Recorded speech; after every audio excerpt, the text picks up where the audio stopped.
Hello my dear students.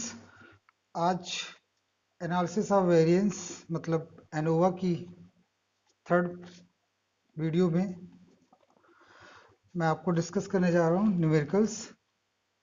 इसमें ये दोनों ही न्यूमेरिकल्स बिल्कुल सेम पहले की तरह के ही हैं, जिसमें मैंने आपको बताया कि जब दो से ज़्यादा ग्रुप होते हैं तो अब हम उनके मीन में सिग्निफिकेंट डिफरेंस को पता करने के लिए एनालिसिस ऑफ वेरिएंस को यूज करते हैं। Means ANOVA is used where we have more than two sample group। तो आप देख सकते हैं यहाँ पर मैंने दो क्वेश्चन लिखे हुए हैं। इन दोनों क्वेश्चन में अगर आप एक बेसिक डिफरेंस देखें, वैसे तो ये दोनों क्वेश्चन ANOVA पर बेस्ड है, बट अगर हम देखें तो इसमें आप देखेंगे 3 डिजिट्स में नंबर लिखे हुए हैं, जो कि बहुत ही ज़्यादा कॉम्प्लिकेटेड होंगे। क्यों? क्योंकि जब हम हाइपोथेसिस तो बहुत आसान होती है, लेकिन जैसे ही हम फाइंड टोटल करेंगे, अब आप सपोज करिए इतने बड़े बड़े डिजिट्स का कुल मिला के ये 18 डिजिट्स हैं, इन सबको सम करना, फिर सबके सम को स्क्वायर करना, जैसा कि आप फॉर्मूला देख रहे हैं टोटल सम ऑफ स्क्वायर, जिसमें हर एक ऑब्जर्वेशन का स्क्वायर करते हैं, फिर sum of square between column, इसमें भी आप देखिए T1 square upon N1, T2 square upon N2, T3 square upon, कितना कॉम्प्लिकेटेड कैलकुलेशन होगा, और फिर sum of square with in. तो कहने का ये मतलब है कि अगर डिजिट्स बहुत बड़े हों तब हम वहां पर इसके कैलकुलेशन का एक नया तरीका यूज करते हैं, जिसे बोलते हैं कोडिंग मेथड। तो ये शॉर्टकट ही मेथड है, लेकिन हम यहाँ पर कोडिंग मेथड अप्लाई कर इस क्वेश्चन को लोवेस्ट नंबरों में कन्वर्ट कर देते हैं और फिर इसे हम सॉल्व करते हैं। तो आइए हम इस कोडिंग मेथड को समझें कि ये कोडिंग मेथड क्या होता है। कोडिंग मेथड सिंपल एनोवा ही है, लेकिन कैलकुलेशन को आसान करने के लिए हम कोडिंग मेथड यूज करते हैं। तो सबसे पहले तो इस क्वेश्चन को हम समझ लेते हैं। ये क्वेश्चन क्या कह रहा है? इस क्वेश्चन में from the several test conducted on 3 types of gasoline, 3 तरह के गैसोलीन मतलब पेट्रोल के जो टाइप है वो 3 तरह के हैं। द फॉलोइंग एवरेज कंजप्शन जो हो रहा है वो इन किलोमीटर पर 100 लीटर, मतलब 100 लीटर में जो ए गैसोलीन के थ्रू जो रन होती है गाड़ी वो 519 किलोमीटर, मतलब 100 लीटर में 519 किलोमीटर जाती है, 521 किलोमीटर जाती है। जब हम ए गैसोलीन को यूज करते हैं, ये जो डेटा दे रखा है ये किलोमीटर से है, लेकिन किसमें? 100 किलोमीटर पर लीटर। तो यहाँ लिखा following average consumption was obtain, setup analysis of variance, calculate value of F, test F and test the significance of mean consumption from 3 types of गैलोसिन। तो ये 3 तरह के गैलोसिन आपको दे रखे हैं और यहां पर हमें ये पता करना है क्या इनके जो मीन कंजम्पशन है क्या उनमें सिग्निफिकेंट डिफरेंस है कि नहीं है। सिग्निफिकेंट डिफरेंस इनमें डिफरेंस है कि नहीं है, ये हमें पता करना। तो सबसे पहले तो हम यहाँ पर नल हाइपोथेसिस को अज्यूम करेंगे। तो आंसर में सबसे पहले लिखेंगे सॉल्यूशन में हम लिखेंगे नल हाइपोथेसिस। नल हाइपोथेसिस में हमने आपको बताया कि ए, बी और सी इनमें कोई सिग्निफिकेंट डिफरेंस नहीं है, मतलब ये तीनों के तीनों इक्वल टाइप के गैसोलीन हैं। तो हम यहाँ पर लिखेंगे mu A equal to mu B equal to mu C. ठीक है बच्चों। फिर जो अल्टरनेट हाइपोथेसिस होगी वो अंडरस्टूड होगी कि इनमें सिग्निफिकेंट डिफरेंस है, मतलब ये इक्वल नहीं है, दे आर नॉट इक्वल। जो एवरेज मीन कंजम्पशन है वो गैसोलीन में इक्वल नहीं है, सबका अलग अलग है, डिफरेंट है। नेक्स्ट, अब आते हैं हम अपने नेक्स्ट स्टेप में, और यहां पर हम कैलकुलेशन लिखते हैं।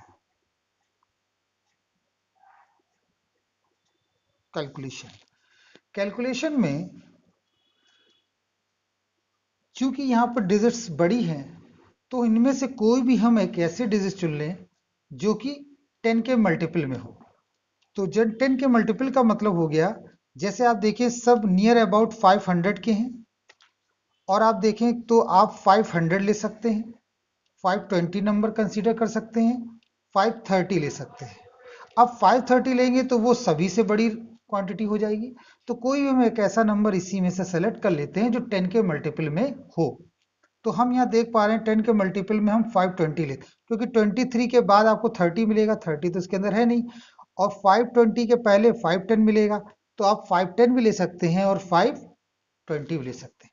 तो हम यहाँ पर एक अपनी तरफ से एक वैल्यू को अज्यूम करेंगे, और वो वैल्यू हम ले लेंगे 520, और 520 की वैल्यू को हर एक ऑब्जर्वेशन में सब्ट्रैक्ट करेंगे, जिससे कि ये सारे नंबर्स एक स्मॉलर क्वांटिटी में कन्वर्ट हो सके। और इस मेथड का नाम है कोडिंग मेथड। कोडिंग मेथड, और ये मेथड तब अप्लाई होता है जब हमारे पास डिजिट्स बहुत बड़े होते हैं। ठीक है, तो पहला स्टेप आपको क्लियर हो गया होगा। आइए, तो हमने यहाँ पर एज्यूम किया, let take a value x equal to 520. Now subtract 520. Now subtract 520 from each observation.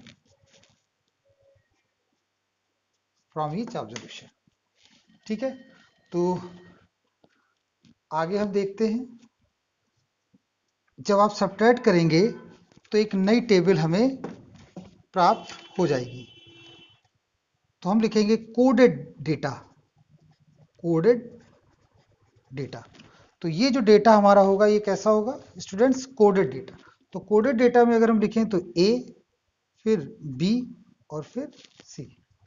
तो 519 माइनस 520, 519 माइनस 520, तो हम पहले लिखेंगे यहाँ पर -1, फिर नेक्स्ट में +1, हम सब्ट्रैक्ट करते जा रहे हैं, फिर आ जाएगा 0, फिर हम लिखेंगे -2, फिर लिखेंगे +1 और फिर लिखेंगे +1। आई होप आपको समझ में आ रहा होगा। 519 minus 520, 521 minus 520, 520 minus 520, 518 minus 520, 521 minus 520। तो इस तरह से हम सब्ट्रैक्ट करके ए के ऑब्जर्वेशन लिखें। इन सिमिलर वे हम बी के लिख लेते हैं। तो +3, 0, +2, फिर 0 और +4 और फिर +3। ये हमने सेकंड के ऑब्जर्वेशन लिखे, और थर्ड के इन सिमिलर वे में 0, फिर -3, फिर +1, फिर -1, फिर 0 एंड द लास्ट -3। क्यों? 517 माइनस 520। तो मैंने यहाँ क्लियरली मेंशन कर रखा है। नाउ ये जो वैल्यू आ गई, अब हमने इस डेटा को इसमें कन्वर्ट कर दिया कोडिंग फॉर्म में। अब हम अपना सारा कैलकुलेशन वही पुराने तरीके से करेंगे। तो मैंने देखिए यहाँ स्टेप्स लिखे हुए हैं। Step of calculation, first hypothesis हमने कंप्लीट कर लिया, सेकंड फाइंड टोटल। तो हम लिखेंगे यहाँ पर टोटल। देखिए स्टूडेंट्स, अब हम यहाँ पर लिखेंगे टोटल। टोटल की अगर हम बात करें तो टोटल मीन्स टी, और टोटल का मतलब बताता है ये सभी चीजें हम ऐड कर देंगे। तो ऐड करने का मतलब -1 +1 +0 -2 +1 +1 +3 0 +2 0 +4 +3 0 -3 +1 -1 0 एंड -3। इन सबको हम क्या करेंगे, ऐड करेंगे। तो जब आप ऐड करेंगे तब उसकी वैल्यू आएगी 0 + 12 -6 गिव्स 6।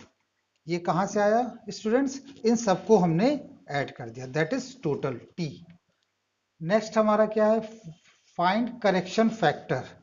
ये सेकंड फिर थर्ड। करेक्शन फैक्टर मतलब CF, और CF का फॉर्मूला हम जानते हैं T²/n।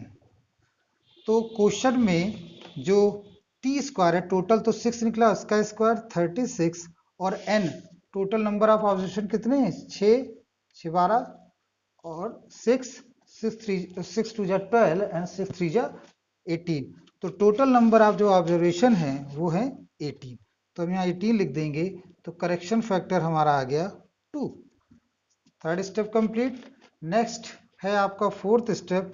इस फोर्थ स्टेप में हम लिखेंगे टोटल सम ऑफ स्क्वायर। देखिए लिखा है टोटल सम ऑफ स्क्वायर। तो टोटल सम ऑफ स्क्वायर का हमने देखिए फॉर्मूला में यहाँ लिख रखा है TSS। तो TSS equal to sigma X square. Sigma X square का मतलब हर एक वैल्यू का हम स्क्वायर करें और उसे ऐड करें। दैट मीन्स -1 का स्क्वायर +1 का स्क्वायर, फिर 0 का स्क्वायर, फिर -2 का स्क्वायर, फिर अगर हम यहाँ देखें फिर +1 का स्क्वायर, फिर +1 का स्क्वायर, अगेन +3 का स्क्वायर, फिर अगेन 0 को हम नहीं लिख रहे हैं क्योंकि 0 का स्क्वायर मीनिंगलेस 0, और फिर अगेन +4 का स्क्वायर, +3 का स्क्वायर, +3 का स्क्वायर, +1 का स्क्वायर। देखिए कैलकुलेशन तो है ये, अगर आएगा क्वेश्चन तो हाई मार्क्स का होगा। +1 का स्क्वायर, फिर -1 का स्क्वायर, फिर -3 का स्क्वायर, एंड लास्ट में क्या लिखेंगे TSS के फॉर्मूले से, TSS T²/n मतलब करेक्शन फैक्टर। तो माइनस में हमें 2 लिखना होगा। इन सबको जब हम सॉल्व करेंगे तो जो वैल्यू आएगी आपकी वो निकलेगी, जब हम इन सबको सॉल्व कर लेंगे तो डियर वो वैल्यू आएगी 66 - 2 गिव्स 64। तो इस तरह से आपने TSS total sum of square निकाल लिया। नेक्स्ट जो आपका है SSC। SSC का मतलब सम ऑफ स्क्वायर बिटवीन कॉलम। तो उसके लिए देखिए फॉर्मूला क्या, T1²/n1। हमारे पास यहाँ कितने ग्रुप हैं, 3 ग्रुप्स हैं। इनको हमने जो कोडिंग फॉर्म में बदल लिया, ये 3 ग्रुप्स। इसका मतलब TSS, आगे हम इसके कैलकुलेशन को इधर करते हैं। फिफ्थ स्टेप हमें क्या निकालना है, SSC sum of square between column, और उसका फॉर्मूला क्या था, T1²/n1, T2²/n2 and T3²/n3 minus CF। ठीक है, जैसा आप ये देख सकते हैं इसमें फॉर्मूला लिखा हुआ है CF करेक्शन फैक्टर, ये भी करेक्शन फैक्टर, ये भी करेक्शन। तो आप ये देखिए कि T1 का मतलब टोटल, इसका टोटल करें, ये कंप्लीट हम टोटल करें, और जो वैल्यू निकलेगी उसका स्क्वायर करें। तो देखिए हम ये टोटल वर्बली कर सकते हैं, प्लस माइनस कैंसिल, -2 और +2 ये भी कैंसिल, तो टोटल आया 0। 0 का स्क्वायर 0 अपॉन कितने सैंपल हैं इसमें, 6 ऑब्जर्वेशन, तो 6 से डिवाइड कर दिया। नेक्स्ट T2, इन सबको एडअप करेंगे तो 3 2 5 5 3 8 8 4 12, तो 12 आया बच्चों। 12 का स्क्वायर यहाँ पर हम लिख देंगे डिवाइडेड बाई 6। फिर T3 मतलब ये -3 +1 -1 कैंसिल हो जाएगा, -3 -6, फिर हम यहाँ लिख देंगे -6 का स्क्वायर एंड डिवाइडेड बाई 6, और करेक्शन फैक्टर आप जानते हैं कितना है, 2।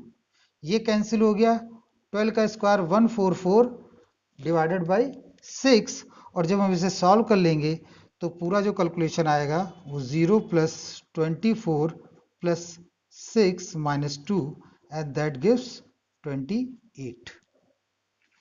ये SSC आ गया आए। और अब लास्ट स्टेप देखिए हमारा क्या है, SSW सम ऑफ स्क्वायर।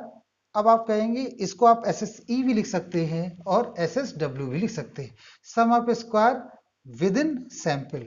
तो उसका फॉर्मूला है TSS। तो हम सिक्स स्टेप में जाते हैं, sum of square with in, पहला क्या था सम ऑफ स्क्वायर बिटवीन, और ये है sum of square with in.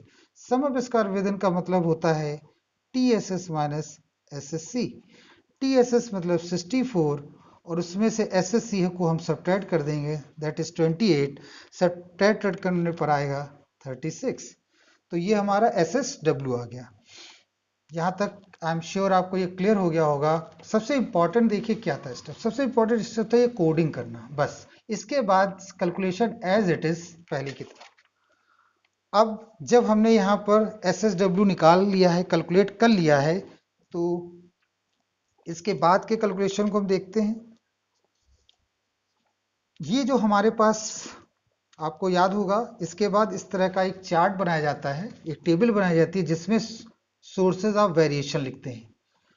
फिर sum of square, degree of freedom, mean square and F test. तो बिटवीन सैंपल, सबसे पहले बिटवीन सैंपल, तो ये जो है SSC बिटवीन सैंपल की वैल्यू कितनी है 28। तो हम यहां पर लिख देंगे 28, यहां पर हम लिखेंगे 28। विद इन सैंपल, देखिए बिटवीन था, विद इन सैंपल का है कितनी वैल्यू है 36। तो हम यहां पर लिख देंगे बच्चों 36। अगर इनका हम टोटल करें तो टोटल आ जाएगा 4 एंड 64। ठीक है। अब आता है डिग्री ऑफ फ्रीडम के, हमने आपको बताया था नंबर ऑफ ग्रुप्स। तो आप इसमें देखिए कितने ग्रुप्स हैं, 3, 3 माइनस 1। तो हम यहां लिख देंगे 3 माइनस 1 गिव्स 2। फिर n माइनस के, n का मतलब होता है नंबर ऑफ ऑब्जर्वेशन, वो है 18, और 18 माइनस 3 ये हो जाएगा आपका 15। एंड n माइनस के, तो n माइनस के आप तो आप पूरा देख रहे हैं 18 है, 18 माइनस 1 गिव्स 17। तो हम यहाँ लिख देंगे 18 माइनस 1 गिव्स 17। तो इस तरह से आपका n माइनस 1 कैलकुलेट हो गया। मीन स्क्वायर का मतलब होता है 28 divided by 2। 28 divided by 2 gives 14 and 36 divided by 15 तो दैट गिव्स 2.4। आप कैलकुलेटर से सॉल्व कर सकते हैं।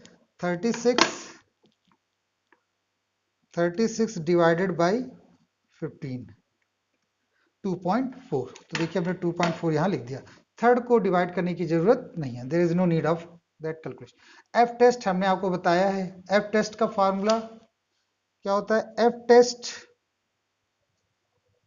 Equal to between sample 28, sorry यहाँ पर ये 14 मीन स्क्वायर लिखेंगे तो ये आ जाएगा 14 वैल्यू, यहाँ पर हमें 14 लिखना होगा, 14 डिवाइडेड बाई 2.4, ये डेसिमल हटेगा 140 अपॉन 24।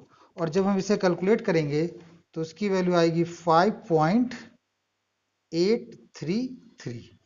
तो दैट इज कैलकुलेटेड वैल्यू। अब मैंने आपको एक चीज बताई थी कि हमें ये जो कैलकुलेटेड वैल्यू, हमें यहाँ पर 2 डिग्री ऑफ फ्रीडम चाहिए होते हैं, एक न्यूमरेटर के लिए एक डिनोमिनेटर। न्यूमरेटर के लिए डिग्री ऑफ फ्रीडम कितना है 2, डिनोमिनेटर के लिए डिग्री ऑफ फ्रीडम कितना है 15। तो न्यूमन यहाँ पर हम लिखेंगे at 5% level of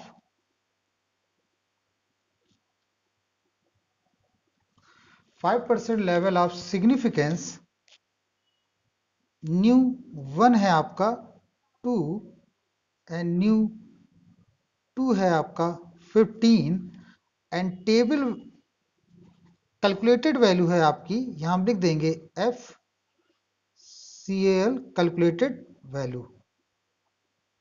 calculated value है आपकी 5.833 और हम यहां देखेंगे टेबल वैल्यू ऑफ एफ। तो इसके लिए बच्चों मैंने पहले भी आपको स्टूडेंट्स पहले भी हमने आपको टेबल के बारे में बताया था। 5% लेवल ऑफ सिग्निफिकेंस पर सबसे पहले न्यूमरेटर का डिग्री ऑफ फ्रीडम देखेंगे, न्यूमरेटर का डिग्री ऑफ फ्रीडम है 2, तो हम इस 2 कॉलम पे जाएंगे, और डिनोमिनेटर का डिग्री ऑफ फ्रीडम है 15। तो देखिए 2 न्यूमरेटर और डिनोमिनेटर ये है 15, एक दूसरे को यहाँ इंटरसेक्ट कर रहे हैं, तो जो टेबल वैल्यू हुई वो 3.68 हो गई। तो हम यहाँ लिख देंगे table value of f 3.68।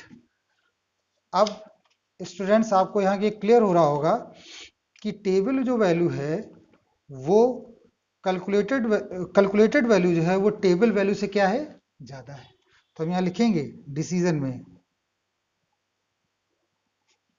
What, हम लिखेंगे f calculated value is greater than f table value. So ये क्या इंप्लाइज करेगा, that implies null hypothesis rejected. It implies we accept alternative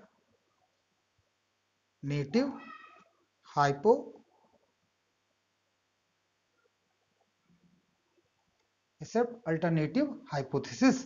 alternative hypothesis क्या है बच्चों, हमारी अल्टरनेटिव हाइपोथेसिस हमारी कि there is a significant difference average consumption of gasoline. तो यहां पर वही स्टेटमेंट हमें लिख देनी पड़ेगी, वो आप नोट कर लेंगे, there is a significant difference, we accept alternative hypothesis, that means there is a significant difference between the consumption, average consumption of gasoline. I hope आपको ये समझ में आया होगा क्वेश्चन। इस क्वेश्चन को आप कई बार देखिए, बार बार देखिए और रिवाइज करिए, आपको ये चीज क्लियर हो जाएगी। जो इसमें नेक्स्ट क्वेश्चन दे रखा है, ये क्वेश्चन आपका होमवर्क है, इसे आप सॉल्व करें। इस क्वेश्चन में क्या बताया गया है, इसमें ये चीज समझाई गई है कि क्लास 6 में from the class 6 of 4 junior high schools of town 5 students each were selected random.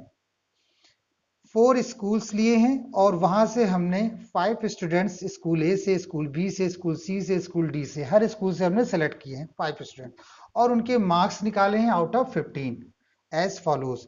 Carry out ANOVA to test the significant difference of between mean marks. हमें पता करना है क्या इनके मार्क्स में, जो कि अलग अलग स्कूल से बच्चों को हमने लिया है, हमने उनसे एक टेस्ट कंडक्ट कराया, उसमें जो मार्क्स आए हैं क्या इनके मार्क्स में कोई सिग्निफिकेंट डिफरेंस है।